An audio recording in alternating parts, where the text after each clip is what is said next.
right now what I really want to know, I keep hearing this about the real-time vortex, and you know, it's right here, right now, and I want to understand more about that. And if you want to draw in quantum physics and stuff, that's great.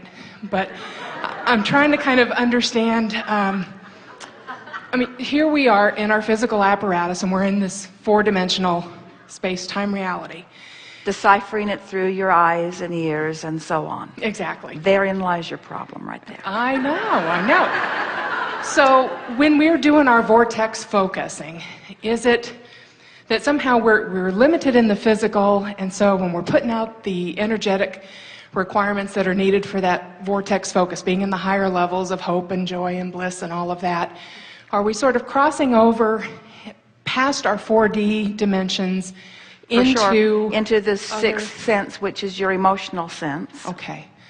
Are we getting into like other space-time dimensions and things within the universe, and so the universe is doing its magic, and then it plops the vortex goodies back in our 4D dimension? Or is it more about... No, it's not that. Okay, good.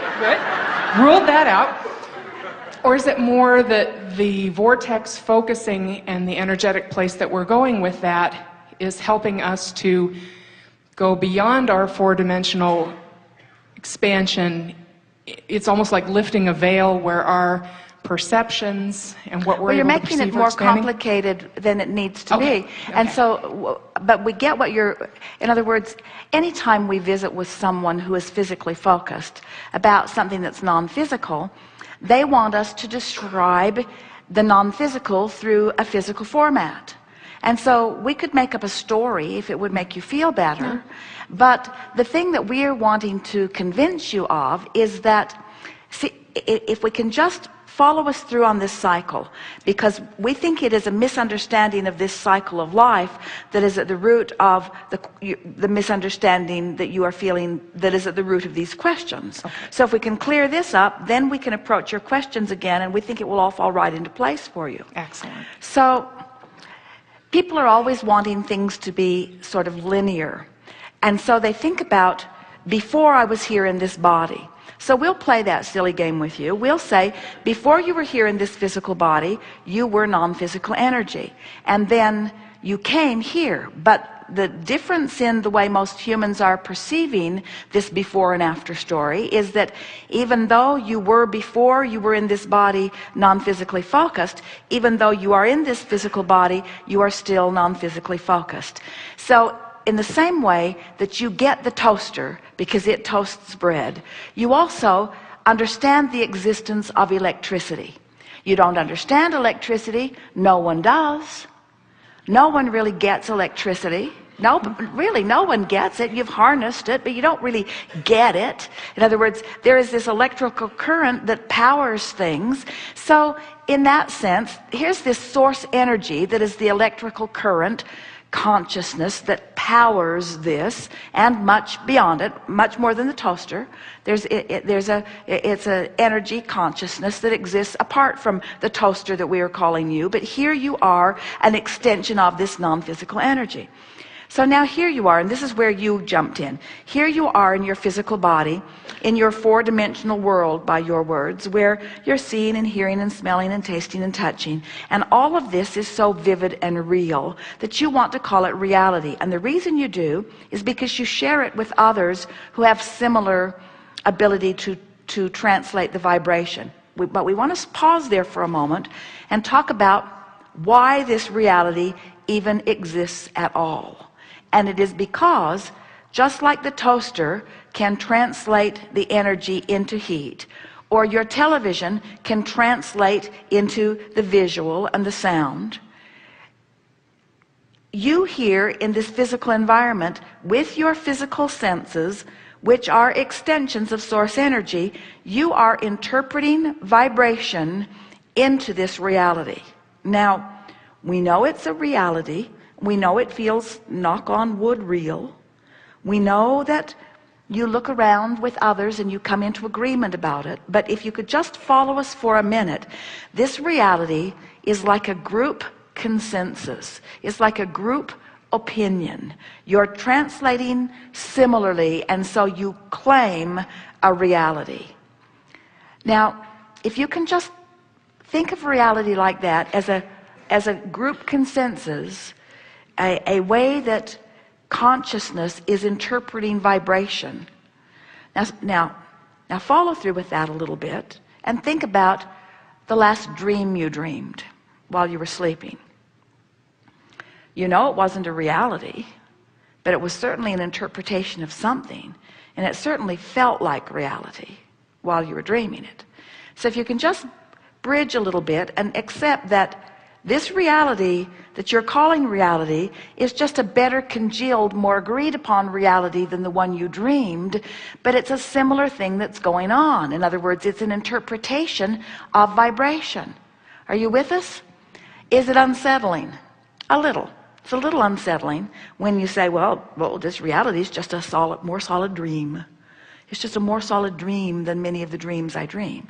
And we say, but it's reality. It's an extension of source. This is real stuff. Esther just loves it when she returns to a city year after year and finds landmarks the same and many of the same things are there. She likes the continuity of life in this sort of dream reality that you're all dreaming. But so now following that, if you are accepting that you are consciousness and you are perceiving vibration and conjuring and creating this reality that you're all agreeing upon, then isn't it easy then to follow through with the idea that from this reality, from this vantage point, you're sorting through and you're asking for more still, so that the reality from which you began is expanding because of this reality that you are living. In other words, as you begin to accept the vibrational nature of your being, then it's not so hard to expect instant manifestations. You started out by talking about this real-time vortex that we're talking about. We want you to understand and accept and begin to personally demonstrate that in the same way that we've talked about a problem is, as a problem is coming into focus, so is a solution. Since they're coming into focus simultaneously, there's never a reason for you to really experience the problem. You could just be experiencing solution after solution after solution after solution after solution. Esther loves it when she's driving and she looks out ahead and she sees that driver in that vehicle and she knows that that driver is going to do something erratic soon. So she braces for it. She doesn't get up alongside it. She slows enough that whatever squirrely thing it does, there's room for it to do it. And then it does it. And she says, yes. She just loves it when she has sensed the solution before the problem presented itself in four-dimensional terms. It presented itself vibrationally. It just didn't manifest yet. So what we're getting at, and we know it's a little unsettling, we'd like you to not try to be for a little while so deeply rooted in the manifestations. And so now let's continue our story. So you were non-physical energy, and part of that energy came into this physical body, and you explore and launch rockets. And this is the best part of our story. You become more. The source energy part of you becomes what you've asked for.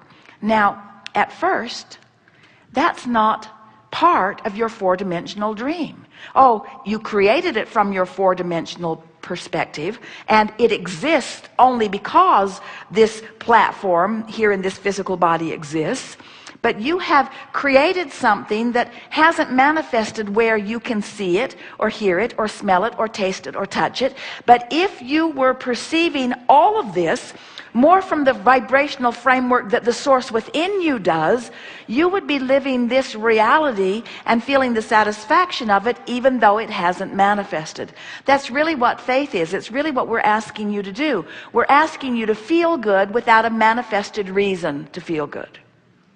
We're asking you to feel good because it is your vibrational nature. It's your vibrational proclivity. It's who you really are. But then, the last sort of piece to this is, we know that if you can accept the vibrationalness of this vortex, and you can train yourself into the frequency of it, So there's no resistance between you in your four-dimensional world, vibrationally speaking, and you in the vortex. Now what's in this vortex must become four-dimensional, where you can see it. So now we want to ask you, you followed that very well, which is the most leading edge part of this? In other words, what came first? Or is it all happening real time?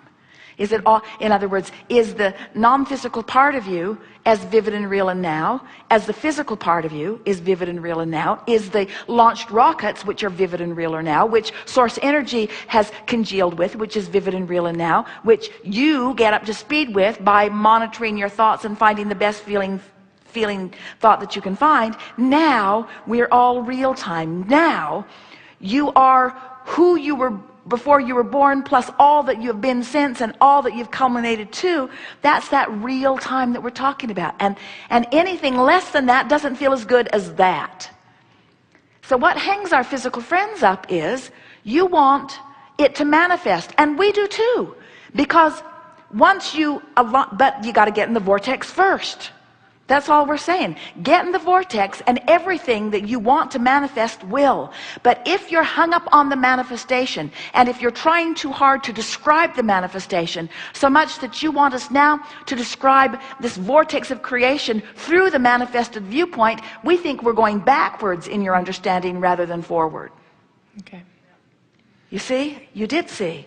Because you're up here real time with us. In other words, it's easy to get this stuff when you're in the vortex. So, are you physical or non-physical? Both. Both. You can't answer that. When you feel negative emotion, are you... let us ask this in another way. So you have two vibrational aspects, yes? Mm-hmm. Is it possible to unite them? And when you do, what's the emotion that you feel? When you've united the two vibrational aspects of you and you, how do you feel? Frisky, fabulous. You feel great. When you feel less than that, then there are more two distinct vibrational aspects of you. So it's the returning to who you are. But you don't have to have it.